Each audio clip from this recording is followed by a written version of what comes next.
Hello dear students, आज हम लोग फिजिकल केमिस्ट्री में केमिकल काइनेटिक चैप्टर को कंटिन्यू करेंगे। पिछले वीडियो में आपको याद होगा हम लोग केमिकल काइनेटिक में रेट ऑफ रिएक्शन को कंप्लीट कर चुके थे और आपको बताए थे कि उसके बाद factor affecting of rate of reaction को स्टडी करेंगे हम लोग। तो आज चलिए स्टार्ट करते हैं हम लोग कि रेट ऑफ रिएक्शन किस किस फैक्टर से अफेक्टेड होता है। तो तीन मेजर फैक्टर है जिससे rate of reaction direct affected होता है। वो फैक्टर्स में पहला आपका है कोलिजन और दूसरा है आपका कंसंट्रेशन और थर्ड में है टेम्परेचर, है ना। तो ये तीन फैक्टर है जिससे सीधे किसी भी रिएक्शन का रेट अफेक्टेड होता है। तो सबसे पहले कोलिजन से किस तरह से किसी रिएक्शन का रेट इफेक्टेड होता है इसको समझते हैं। तो कोलिजन का मतलब होता है मॉलिक्यूल्स का आपस में कोलिजन, है ना। जैसे रिएक्टेंट प्रोडक्ट को कन्वर्ट करता है, मतलब रिएक्टेंट किसी रिएक्शन का प्रोडक्ट में कंप्लीट होता है तो जो रिएक्टेंट के मॉलिक्यूल्स हैं वो आपस में कोलाइड करते हैं जिससे कि रिएक्शन का रेट डायरेक्ट इफेक्टेड होता है। तो किस तरह से रेट इफेक्टेड होता है समझिए उसको पहले। जैसे रिएक्टेंट के बहुत सारे अगर मॉलिक्यूल्स हैं वो आपस में कोलाइड करते हैं तो कोलाइड करने के बाद वो एक नया प्रोडक्ट को गेन करते हैं। तो कोलिजन किस तरह से होता है और कौन कौन से मॉलिक्यूल्स कोलाइड के बाद सीधे प्रोडक्ट को गेन करते हैं, इसका एक थ्योरी है जिसको कोलिजन थ्योरी के नाम से जानते हैं। जैसा कि यहाँ पर लिखा गया है, पहला इफेक्ट फैक्टर अफेक्टिंग में पहला इफेक्ट कोलिजन, साथ में थ्योरी लिखा गया है कोलिजन थ्योरी। मतलब जो मॉलिक्यूल्स रिएक्टेंट के हैं वो किस तरह से कोलाइड करते हैं, उसका क्या थ्योरी है उसको यहाँ पर बताया गया है, लिखा गया है। थ्योरी को आपको समझा रहे हैं, आप ध्यान से समझिए पहले, तब इसको नोट कर इसको लिखा गया है नोट करने के लिए कॉपी पर। आपको समझिए अब थ्योरी क्या है कोलिजन थ्योरी। कोलिजन थ्योरी में बताया गया कि जब रिएक्टेंट के मॉलिक्यूल्स एक प्रॉपर ओरिएंटेशन के साथ कोलाइड करते हैं एक दूसरे के साथ, तब वो प्रोडक्ट को गेन करते हैं। अगर प्रॉपर ओरिएंटेशन के साथ कोई अगर एटम या मॉलिक्यूल्स आपस में कोलाइड नहीं करता है तो वो प्रोडक्ट को गेन नहीं कर पाता है। अब प्रॉपर ओरिएंटेशन का मतलब होता है head head collision. Head head collision का मतलब होता है कि सीधे दो मॉलिक्यूल्स अगर प्रॉपर एक खास ओरिएंटेशन के साथ अगर एक दूसरे के साथ कोलाइड करते हैं तभी वो प्रोडक्ट गेन कर पाएंगे। प्रोडक्ट गेन करने का मतलब हुआ कि एक दूसरे के साथ वो मिल कर के एक नया प्रोडक्ट देते हैं, एक नया प्रोडक्ट का फॉर्मेशन करते हैं। अब इसको अगर थोड़ा देखिए रीड करते हैं यहाँ प्रॉपर ओरिएंटेशन को, तो लिखा गया है यहाँ प्रॉपर ओरिएंटेशन जो है थ्योरी है कोलिजन का। क्या लिखा गया यहाँ, तो लिखा गया chemical reaction when reactant molecules collide with each other in proper orientation. मतलब जो केमिकल रिएक्शन हो रहा है वो प्रॉपर ओरिएंटेशन का होना चाहिए रिएक्टेंट मॉलिक्यूल्स का कोलाइड के समय, तभी वो तेज़ी से जो है प्रोडक्ट को गेन करेंगे, मतलब उसका रेट जो है तेज हो जाएगा अगर ज़्यादातर मॉलिक्यूल्स एक प्रॉपर ओरिएंटेशन के साथ कोलिजन कर रहे होंगे तो ये एक ध्यान रखना है। ये मोस्ट इम्पॉर्टेंट थ्योरी है कोलिजन थ्योरी का। अब इसमें एक बात और आता है एनर्जी का, ठीक है। मतलब कोलिजन थ्योरी में ही एनर्जी का बात आता है जिसको थ्रेशोल्ड एनर्जी बोलते हैं। थ्रेशोल्ड एनर्जी का मतलब होता है कि वह मिनिमम एनर्जी रिएक्टेंट मॉलिक्यूल्स का जो जस्ट प्रोडक्ट को गेन करते हों। मतलब मिनिमम एनर्जी रिएक्टेंट मॉलिक्यूल्स का कोलाइड के समय कि वह प्रोडक्ट गेन कर लें उसको थ्रेशोल्ड एनर्जी बोला जाता है। तो इसका देखिए यहाँ पर टू द पॉइंट डिफिनीशन लिखा गया कि minimum energy required for a reactant to give product is called threshold energy. मतलब मिनिमम एनर्जी रिएक्टेंट का जो रिक्वायर्ड होता है कि जस्ट वो गिव कर लेता है प्रोडक्ट को, थ्रेशोल्ड एनर्जी के नाम से जाना जाता है। तो इसको ध्यान रखना है। नेक्स्ट जो है ये मोस्ट इम्पॉर्टेंट है, एग्जाम में ये कई बार आ चुका है। थ्रेशोल्ड एनर्जी क्या है, तो minimum energy required give product is called threshold energy. अब यहाँ से देखिए एक कंक्लूजन, एक पॉइंट यहाँ लिखा गया कि collision which has proper orientation and sufficient energy is the effective collision. मतलब यहाँ से समझिएगा, मतलब जो रिएक्टेंट का कोलिजन हो रहा है, अगर वह प्रॉपर ओरिएंटेशन के साथ मॉलिक्यूल्स का कोलिजन हो रहा है और साथ ही साथ सफिशिएंट एनर्जी भी है उस कोलिजन में, तो इस तरह का जो कोलिजन है इफेक्टिव कोलिजन कहलाता है। मतलब इसका क्या, तो लिखा गया 10 rate of reaction is directly proportional to the effective collision. ठीक है, ध्यान रखना है। इफेक्टिव कोलिजन क्या होता है, तो कहा गया कि किसी रिएक्टेंट के जो मॉलिक्यूल्स हैं अगर प्रॉपर ओरिएंटेशन के साथ कोलाइड कर रहे हैं ज़्यादातर मॉलिक्यूल्स, और साथ ही साथ इफेक्टिव कोलिजन, साथ ही साथ सफिशिएंट एनर्जी भी है उसके पास, तो वह इफेक्टिव कोलिजन है। और इससे क्या होगा कि रेट जो है रिएक्शन का बहुत तेज हो जाएगा। जितना ज़्यादा इफेक्टिव कोलिजन होगा उतना ही रेट ऑफ रिएक्शन ज़्यादा होगा। तो यहाँ पर लिखा गया है rate of reaction is directly proportional to the effective collision. तो अब यहाँ से देखिए इसको मैथमेटिकल फॉर्म में दैट इज रिप्रेजेंट किया गया, R is directly proportional to effective collision. मतलब जितना ज़्यादा रिएक्टेंट के जो मॉलिक्यूल्स हैं प्रॉपर ओरिएंटेशन के साथ कोलिजन करेंगे एक सफिशिएंट एनर्जी के साथ, तो इफेक्टिव कोलिजन होता है। और इफेक्टिव कोलिजन जितना ज़्यादा होगा उतना ही रेट ऑफ रिएक्शन ज़्यादा होगा। इफेक्टिव कोलिजन कम होगा तो रेट भी रिएक्शन का कम होगा। ठीक है, तो ये भी चीज़ ध्यान रखना है, समझ में आ गया होगा। ये इसको नोट करते चलना है। इसके पहले वाला आप नोट किए होंगे, उसके बाद का ये जस्ट है कंटिन्यू, तो लिखते चलना है, समझते चलना है, खूब आराम से बताते जा रहे हैं। सेकेंड जो है इफेक्ट है कॉन्सनट्रेशन, जो कि ये भी बहुत इंपॉर्टेंट इफेक्ट है। तो effect of concentration of reactant है ना, रिएक्टेंट किसी रिएक्शन के जो रिएक्टेंट पार्ट है जो लेफ्ट साइड में होता है उसके कॉन्सनट्रेशन से रेट इफेक्ट होता है। किस तरह से इफेक्ट होता है चलिए देखते हैं। तो यहाँ पर देखिए लिखा गया है as the concentration of reactant increases number of effective collision. मतलब कहा गया कि अगर रिएक्टेंट का कॉन्सनट्रेशन ज़्यादा होगा मतलब बढ़ेगा तो नंबर ऑफ इफेक्टिव कोलिजन भी बढ़ता है ना। तो इसका क्या इफेक्ट है, तो इफेक्टेड मतलब इफेक्टिव कोलिजन अफेक्टेड होता है, तो hence the rate of reaction increases. मतलब यहाँ समझना है कि कॉन्सनट्रेशन अगर रिएक्टेंट का ज़्यादा होगा तो इफेक्टिव कोलिजन भी ज़्यादा होगा, और इफेक्टिव कोलिजन ज़्यादा होगा तो रेट ऑफ रिएक्शन बढ़ेगा। तो ये चीज़ ध्यान रखना है आपको। मतलब यहाँ पे जो रेट ऑफ रिएक्शन है कॉन्सनट्रेशन ऑफ रिएक्टेंट के डायरेक्टली प्रोपोर्शनल है। तो ये किस तरह से डिफाइंड हो, तो इसको डिफाइंड करने के लिए हम लोग लॉ ऑफ मास एक्शन का यूज करते हैं। तो लॉ ऑफ मास एक्शन क्या है, आपको इक्विलिब्रियम 11th क्लास में जो चैप्टर था बताया गया था।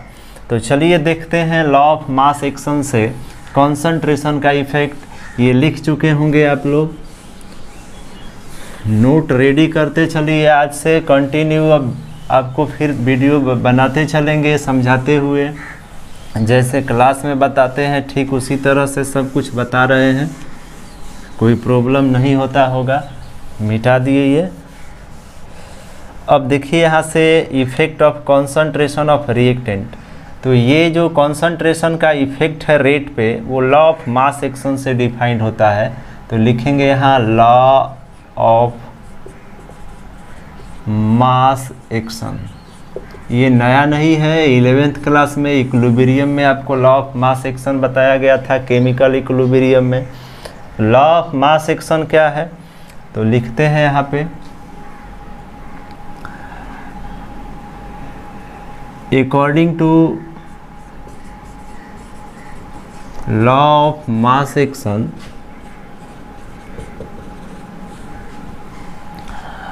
Rate of reaction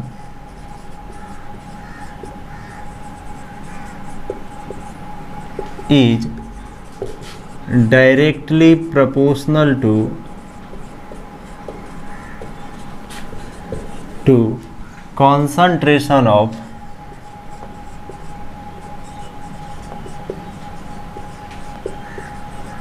reactant, concentration of reactant rise to the power of coefficient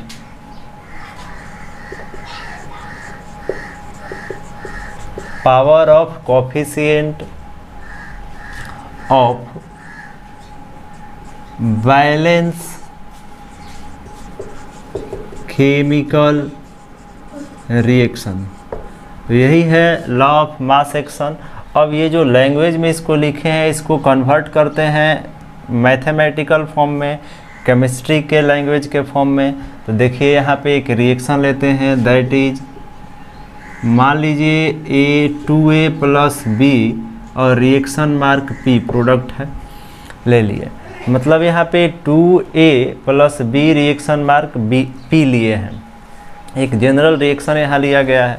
अगर हम लोग चाहें तो यहाँ पर XY भी ले सकते हैं। जनरल फॉर्म में रिप्रेजेंट करना है तो XY भी ले सकते हैं।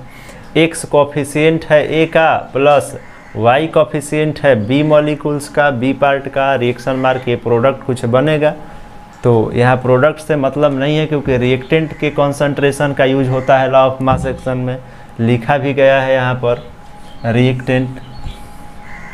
तो यहाँ लॉ ऑफ मास एक्शन देखिए कैसे अप्लाई करेंगे।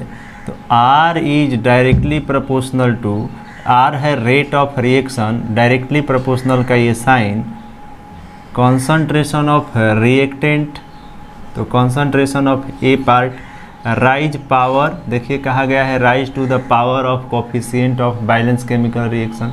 तो इसका कोफिशिएंट A का X है तो राइज कर दिए पावर में X, और B का कोफिशिएंट Y है तो इनटू B का पावर Y रख दिए।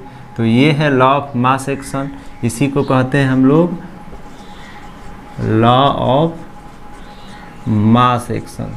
ठीक है, अब इसको इक्वेशन फॉर्म में रिप्रेजेंट करना पड़ेगा। तो डायरेक्टली प्रोपोर्शनल जो यहाँ यूज किया गया है साइन, इसको इक्वल टू कर देंगे। तो R इक्वल टू एक कांस्टेंट टर्म आएगा K into concentration of A का पावर X इंटू B का पावर Y। अगर X और Y के जगह पर अगर नंबर रहता, जैसे यहाँ 2 रहता, यहाँ 1 रहता, तो यहाँ 2 और यहाँ 1 हो जाता। ये ध्यान देना है, इसका बहुत ज़्यादा इम्पोर्टेंस है। मोस्ट इम्पोर्टेंट ये है क्योंकि आगे चल के ऑर्डर ऑफ रिएक्शन जब हम लोग पढ़ेंगे, क्योंकि यहाँ इस चैप्टर में ऑर्डर ऑफ रिएक्शन मेजर आपका टॉपिक होगा। तो ऑर्डर ऑफ रिएक्शन में ही जो जब हम लोग पढ़ेंगे ऑर्डर ऑफ रिएक्शन, तो ऑर्डर जो है ये जो कॉन्सेंट्रेशन का जो पावर है ना, यही ऑर्डर होगा, है ना। अगर इसका ऑर्डर कहा जाए क्या होगा इस रिएक्शन का, तो x प्लस वाई यही ऑर्डर होगा। अगर यहाँ 2 1 रहेगा तो 2 प्लस 1 3 ऑर्डर हो जाएगा। अगर यहाँ 0 यहाँ 1 रहेगा तो फर्स्ट ऑर्डर हो जाएगा। मतलब जो यहाँ कॉन्सेंट्रेशन में पावर राइज हुआ है यही आगे चल के ऑर्डर होने वाला है। तो ये चीज़ ध्यान रखना है, लॉ ऑफ मास एक्शन से ही ये सब कुछ समझ में आ रहा है। ठीक है, आगे बढ़ते हैं और समझते हैं कि ये K क्या है। तो K where K is equal to specific constant है, या इसको हम लोग कह सकते हैं कि रेट कांस्टेंट है। समझ में बात आ रहा होगा, रेट कांस्टेंट है ये K, या स्पेसिफिक कांस्टेंट भी बोल सकते हैं इसको हम लोग। तो ये लॉ ऑफ मास एक्शन का इक्वेशन हो गया। तो इसको हम लोग बोलते हैं law equation, rate law equation. क्या बोलते हैं? Rate law equation. Rate of equation इसके पहले हम लोग पढ़े थे, जो आया था R is equal to dC/dt, मतलब rate of change of concentration with respect to time t is called rate of reaction. तो ये रेट ऑफ रिएक्शन है, ठीक है, ये इक्वेशन है। और यहाँ रेट लॉ इक्वेशन ही आया है। अगर आपसे कहा जाए रेट लॉ इक्वेशन रिप्रेजेंट करने के लिए, तो इसी तरह से लॉ ऑफ मास एक्शन का यूज करके करते हैं, जो कि कहाँ से आया है? तो आया है ये इफेक्ट ऑफ कॉन्सेंट्रेशन से, ये law of mass rate law equation आया है। अगर इस रेट लॉ इक्वेशन को अल्टरनेटिव रिप्रेजेंट करना हो, लिख लेते हैं अल्टरनेटिवली। तो R के जगह पर लिख सकते हैं dC/dt is equal to K into concentration of A का पावर X इंटू B का पावर Y। इस तरह भी लिख सकते हैं, क्योंकि R इज इक्वल टू होता है dC/dt। अगर रिएक्टेंट का रेट होगा तो साइन निगेटिव होगा, अगर प्रोडक्ट का रेट है तो साइन पॉजिटिव होगा। ये ध्यान है, आपको बताया भी गया है प्रीवियस वीडियो में, तो इसको नोट करिए जल्दी से। इसके बाद हम लोग डिफाइंड करेंगे यहाँ रेट कांस्टेंट को, ठीक है। तो रेट कांस्टेंट को डिफाइंड करने के लिए एक कंडीशन का यूज किया जाता है, और कंडीशन क्या है चलिए देखते हैं यहाँ से।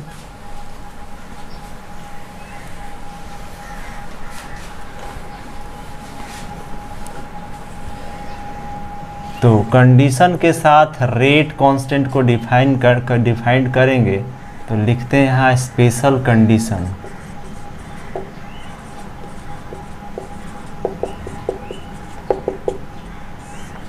लिखेंगे if concentration of A is equal to 1 and concentration of B equals to 1, तो then तब देखिए क्या हो जाएगा, R इज इक्वल टू जो है हो जाएगा K।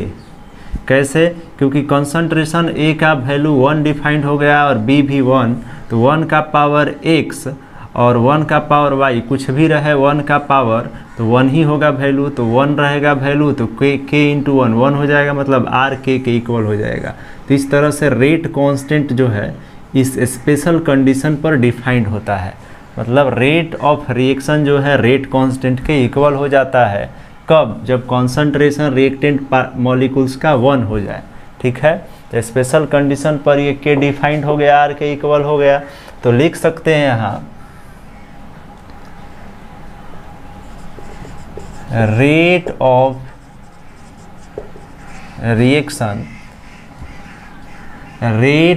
Reaction is equals to rate constant at unit concentration of reactant molecules of chemical reaction of balanced chemical reaction, balanced chemical reaction.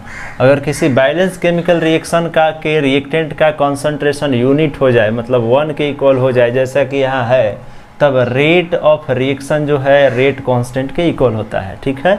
ये डिफाइंड किए हम लोग रेट कांस्टेंट को, या स्पेसिफिक कांस्टेंट भी बोलते हैं। तो इसको मिटाते हैं, इसको भी लिखिए ऊपर में जो लिखा गया अभी। यहाँ के बाद हम लोग एक्सपेरिमेंट करते हैं रेट ऑफ रिएक्शन को, जो कि लॉ ऑफ इक्वेशन भी यहाँ आया था उसको। तो यहाँ experiment of rate law equation को समझते हैं, बहुत इम्पोर्टेंट है ये। यही से आगे का जो टॉपिक है वो कंटिन्यू होता चला जाता है। तो क्योंकि रेट लॉ इक्वेशन बहुत इंपॉर्टेंट है इस चैप्टर के लिए, क्योंकि इसी से ऑर्डर ऑफ रिएक्शन भी डिफाइंड होता है, रेट लॉ इक्वेशन के हेल्प से ही। और यहाँ एक्सपेरिमेंट का मतलब हो गया कि आपको एक डाटा ऑलरेडी दिया रहेगा, एक्सपेरिमेंटल वैल्यू दिया रहेगा, जिससे रेट लॉ इक्वेशन को यूज करके आपसे जो है ऑर्डर पूछा जाता है, ठीक है। तो इसको समझना है, नया थोड़ा सा है आपके लिए, तो बताते ही जा रहे हैं समझा करके। आप ध्यान से इसको समझते हुए नोट करते चलिए, कोई दिक्कत नहीं होगा। यहाँ पे एक्सपेरिमेंट वैल्यू जो है आपको यहाँ से ऑलरेडी एक डाटा टेबल के साथ दिया रहता है, जिस पे आपको रेट लॉ इक्वेशन को यूज करना होता है, और जो है ऑर्डर आपसे पूछा जाता है कि क्या होगा इस रिएक्शन का, जो कि यहाँ एक्सपेरिमेंटल वैल्यू दिया गया है एक रिएक्शन का। तो चलिए सबसे पहले एक एक्सपेरिमेंटल वैल्यू ले लेते हैं। तो मान लेते हैं कि ए रिएक्टेंट का जो ए कंपोनेंट है इसका कॉन्सेंट्रेशन इस तरह से है, और बी कंपोनेंट का कॉन्सेंट्रेशन है यहाँ, और ये रेट है। तो इस तरह से एक टेबल बन गया, एक्सपेरिमेंटल वैल्यू यहाँ दिया रहेगा। तो मान लीजिए कि फर्स्ट पॉइंट में है एक्सपेरिमेंटल वैल्यू आपका 1m है, और यहाँ पे इसका 2m मान लीजिए है, और इसका 1m है, और इसका 0.1 मोल पर लीटर पर सेकेंड है रेट इस समय। मतलब एक कंपोनेंट का जब एक्सपेरिमेंटल कॉन्सेंट्रेशन 2m था और B का 1m, तब रेट 0.1 मोल पर लीटर पर सेकेंड है। और ये रेट का ही यूनिट है। m मतलब मोल पर लीटर या कैपिटल M भी लिख सकते हैं, कॉन्सेंट्रेशन का यूनिट कई बार बताए हैं आपको। और यहाँ से जो है इसका नेक्स्ट जो है सेकेंड पॉइंट में अगर इसका कॉन्सेंट्रेशन चेंज होकर 4m एक्सपेरिमेंटल हो जाता है और इसका कॉन्सेंट्रेशन 1m ही रहता है तो रेट चेंज होकर 0.2 मोल पर लीटर पर सेकेंड है। ये एक्सपेरिमेंटल वैल्यू है, इसमें आपको हेडक नहीं लेना है, कंफ्यूज नहीं होना है। ये ऑलरेडी आपको दिया रहेगा, क्वेश्चन है एक तरह का, और इसमें एक्सपेरिमेंट वैल्यू दिया रहता है। और आगे जो है थर्ड पॉइंट में जो है दिया गया है कि इसका कॉन्सेंट्रेशन 2m है और इसका भी 2m है और इसका 0.4 मोल पर लीटर पर सेकेंड है। तो ये एक्सपेरिमेंटल वैल्यूज़ है और इस तरह से आपको यहाँ दिया गया एक्सपेरिमेंटल वैल्यू अलग अलग कंडीशन के साथ अलग अलग टाइम इंटरवल के लिए। देखिए यहाँ पे आपको समझ में भी आ रहा होगा।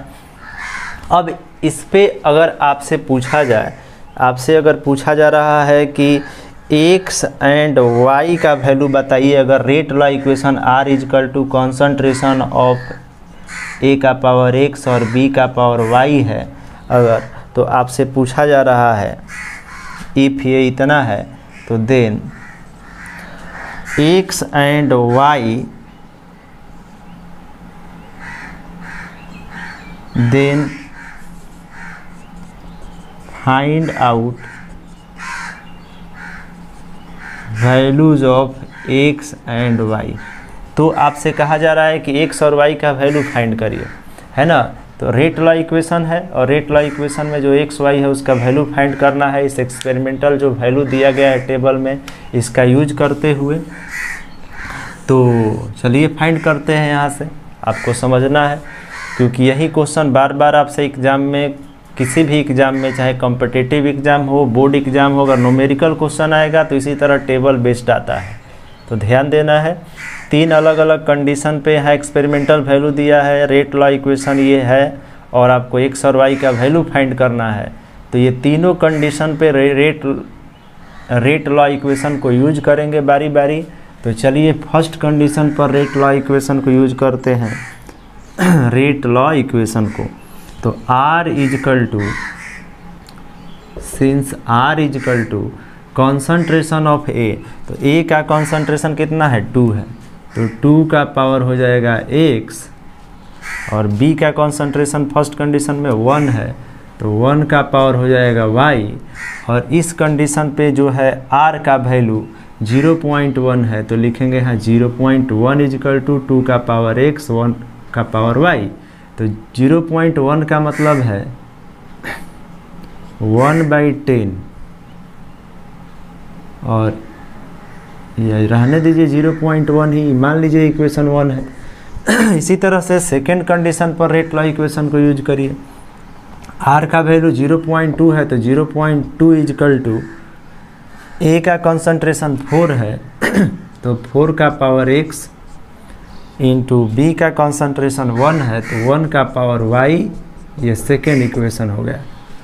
देखिए इसी का यूज कर रहे हैं, जो यहाँ दिया है a का कंसंट्रेशन रख रहे हैं, b का रख रहे हैं, r जो दिया है वो रख रहे हैं। इसके बाद थर्ड में है 2, कंसंट्रेशन जो है a का 2 है और b का भी 2 है, लेकिन रेट जो है 0.4 है तो 0.4 इजकल टू 2 का पावर x इंटू 2 का पावर y।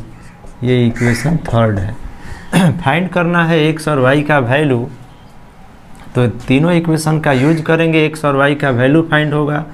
तो लिखेंगे फ्रॉम इक्वेशन 1 डिवाइडेड बाई 2, 1 को 2 से डिवाइड करिए तो 0.1 बाई 0.2 इजकल टू 2 का पावर x इंटू 1 का पावर y डिवाइडेड बाई 4 का पावर x को लिख सकते हैं 2 का पावर 2x इंटू 1 का पावर y। तो ये कैंसिल हुआ और ये जो है आपका पॉइंट कैंसिल, 1/2 हो जाएगा, ये इजकल टू 2 और 2 है तो 2 का पावर x इंटू 2 का पावर 2x है तो यहाँ से लिख सकते हैं हम लोग 2 का पावर x डिवाइडेड बाई 2 का पावर x इंटू 2 का पावर x। तो एक 2 का पावर x कैंसिल हो जाएगा। इस तरह से यहाँ से आगे बढ़े तो 1/2 इज इक्वल टू 1/2 का पावर x हो जाएगा। तो यहाँ देखिए 1/2 का पावर यहाँ तो 1 है और यहाँ 1/2 का पावर x है, तो x का वैल्यू आपका 1 आ गया। तो x का वैल्यू फाइंड कर लिए कि 1 आ गया। अब y का वैल्यू फाइंड करना है, तो x का वैल्यू अगर 1 फाइंड हो गया तो y का भी वैल्यू फाइंड कर लेंगे हम लोग। इसको पहले आप नोट करिए, लिखिए इसको जल्दी से, ऊपर मिटाते हैं और y का भी वैल्यू फाइंड कर लेंगे हम लोग। y का वैल्यू फाइंड करना है तो एक काम करते हैं, इससे इसको डिवाइड कर देते हैं या इससे इसको डिवाइड करते हैं, क्योंकि 2 का पावर x 2 का पावर x है तो कैंसिल हो जाएगा। तो लिखेंगे नाउ इक्वेशन 1 डिवाइडेड बाई 3, 1 को 3 से डिवाइड करिए, 0.1/0.4 इज इक्वल टू 2 का पावर x इंटू 1 का पावर y डिवाइडेड बाई 2 का पावर x इंटू 2 का पावर y। ठीक है, तो 2 का पावर x कैंसिल हो जाएगा, पॉइंट से पॉइंट कैंसिल, तो 1/4 इज इक्वल टू 1/2 का पावर y, क्योंकि 1 का पावर y है 2 का पावर y है तो 1/2 का पावर y लिख सकते हैं, और 1/4 है और यहाँ पे 1/2 है तो इसको लिख सकते हैं 1/2 का पावर 2, तो 1/4 ही होगा। तो यहाँ से देख रहे हैं कि 1/2 का पावर 2 है, 1/2 का पावर y है, तो y का वैल्यू 2 हो जाएगा। तो इस तरह से x का वैल्यू 1 आया, y का वैल्यू 2 आया। तो यहाँ पे जो रेट लॉ इक्वेशन है वो इस डाटा टेबल के लिए रिप्रेजेंट करना हो तो करेंगे R is equal to concentration of A का पावर x है तो x का वैल्यू 1 आया है, तो 1 इंटू कंसंट्रेशन ऑफ B का पावर 2। मतलब ये रेट लॉ इक्वेशन होगा ओरिजिनल इस डाटा टेबल के बेसिस पर। ठीक है, यहाँ से ये समझ में आ रहा होगा बात आपको। मतलब यहाँ से हम लोग ये सीख लिए कि रेट लॉ इक्वेशन एक्सपेरिमेंटल कैसे रिप्रेजेंट किया जाए अगर आपको एक्सपेरिमेंटल वैल्यू डाटा के फॉर्म में इस तरह दिया हो टेबल में। तो आगे चल के हम लोग सीखेंगे कि ऑर्डर ऑफ रिएक्शन क्या हो पूछा जाए, तो ऑर्डर ऑफ रिएक्शन जो है 1 + 2 3 हो जाएगा। ये आगे का चर्चा है, सीखा जाएगा, लेकिन ये बहुत इम्पोर्टेंट है। इसी को लेकर आगे कंटिन्यूस चैप्टर में हम लोग होंगे, तो इसको नोट करिए जल्दी से। इसी तरह से एक आपको क्वेश्चन दे रहे हैं, इसी तरह डाटा टेबल देंगे और आपको जो है सॉल्व करके आंसर बताना है x और y का वैल्यू फाइंड करके। इसको जल्दी से पहले लिखिए।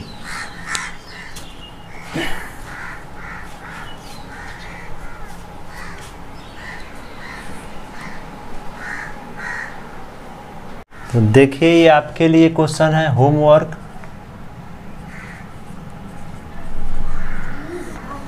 और ध्यान से इस क्वेश्चन को समझते चलिएगा और कॉपी पर लिख लीजिए, इसको सॉल्व करके आंसर बताइएगा। For the chemical reaction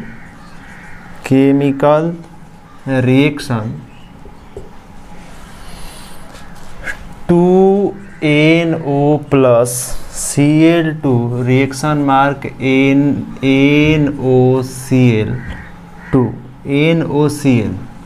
balance कर लीजिए 2। एक रिएक्शन इस तरह से केमिकल रिएक्शन दिया गया है और इसके लिए एक्सपेरिमेंटल जो है आपको वैल्यू कॉन्सेंट्रेशन NO का दिया जाएगा और Cl का भी आपको कॉन्सेंट्रेशन का वैल्यू दिया जाएगा और साथ ही साथ रेट भी आपको दिया जाएगा टेबल में। और ये एक्सपेरिमेंटल वैल्यूज़ है, जैसा कि आपको नीचे बता रहे थे उसी तरह से।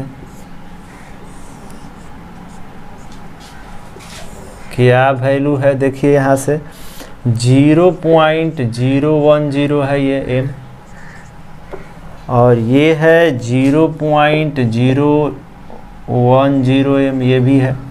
और रेट जो है इसका जो है 1.2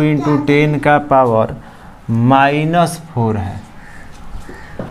इसी तरह से सेकेंड पॉइंट में जो है आपको दिया गया है कि इस समय इसका कंसंट्रेशन जितना था उतना ही है, लेकिन इसका कंसंट्रेशन चेंज हो गया है 0.020 और रेट भी इसका चेंज हुआ है 2.4 × 10⁻⁻⁴, ठीक है। और रेट का यूनिट क्या होता है, तो मोल पर लीटर पर सेकेंड, यहाँ पर लिख दिए, सबके लिए काम हो जाएगा, यहाँ बारी बारी नहीं लिखना पड़ेगा, ऊपर ही यहाँ लिख दिए।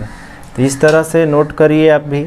और यहाँ पर थर्ड पॉइंट में जो NO का, नाइट्रोजन ऑक्साइड का जो रेट कंसंट्रेशन है वो 0.020 है m, और यहाँ है 0.020 m है, और रेट जो है 9.6 × 10⁻⁻⁴ है। तो इस तरह से एक्सपेरिमेंटल वैल्यूज़ जो है डाटा के फॉर्म में टेबल में दे दिया गया है। अब आपसे कहा जा रहा है कि calculate the rate law equation, मतलब रेट लॉ इक्वेशन आपको कैलकुलेट करना है। रेट लॉ इक्वेशन कैलकुलेट करने का मतलब हुआ कि R = कंसंट्रेशन ऑफ A का पावर X और B का पावर Y ले लेना है, और आपको फाइंड करना है X एंड Y का value, find X and Y, X और Y को फाइंड करना है। तो उसी तरह 3 बार इक्वेशन सबके लिए अलग अलग लेंगे, और जिसको जिससे डिवाइड करना होगा करके, और X और Y का वैल्यू फाइंड करके, और हमको बताइए क्या रहा है, कमेंट में अपना वैल्यू बताइए X और Y का। तो इसको जल्दी से लिख लीजिए। आज के लिए इतना ही रहने देते हैं। अगले क्लास में हम लोग इससे रिलेटेड NCERT से जो क्वेश्चन होगा उसको सॉल्व करके, और नेक्स्ट आगे हम लोग टेम्परेचर का इफ़ेक्ट देखेंगे, ठीक है।